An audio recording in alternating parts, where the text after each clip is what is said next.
দুর্নীতিমুক্ত, স্বচ্ছ ও স্বাধীন বিচার ব্যবস্থা প্রতিষ্ঠার মাধ্যমে বিচার প্রক্রিয়ায় জনগণের হয়রানি লাঘব করতে সরকার বিচার প্রশাসন ও বিচার প্রক্রিয়াকে সম্পূর্ণরূপে ইলেকট্রনিক ব্যবস্থায় রূপান্তরের অংশ হিসাবে বিচার ব্যবস্থার আধুনিকায়নে ই-বেইল বন্ড পদ্ধতির বাস্তবায়ন কর্মসূচি অব্যাহত রেখেছে এবং যার ফলশ্রুতিতে আজ 7টি জেলায় এই প্রক্রিয়াটি চালু হলো। দেশের সকল আদালতে ই-বেইল বন্ড পদ্ধতি চালু করা গেলে জনগণের বিচার প্রাপ্তিতে বিলম্ব ও বৈষম্য দূর করে ন্যায় বিচার প্রতিষ্ঠার সহায়ক হবে বলে আমরা বিশ্বাস করি।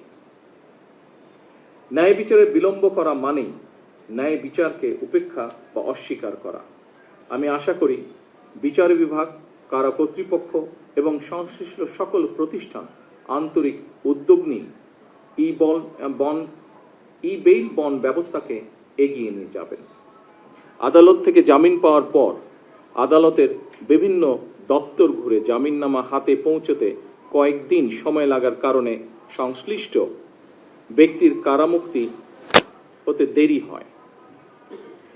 এটি আইনের শাসন হলেও ন্যায় বিচার কিনা এ নিয়ে প্রশ্ন করার সুযোগ হয়তো রয়েছে।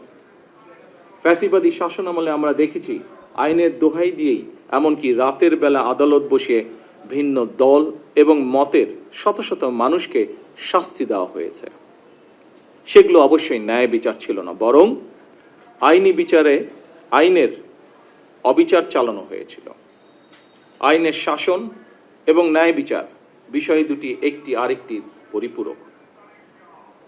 আমার কাছে মনে হয় রাষ্ট্রে আইনের শাসনই শেষ কথা নয়, বরং ন্যায় বিচার প্রতিষ্ঠাই হচ্ছে গুরুত্বপূর্ণ। এ কারণেই বর্তমান সরকার রাষ্ট্র এবং সমাজে আইনানুগ ন্যায় বিচার প্রতিষ্ঠা করতে চায়।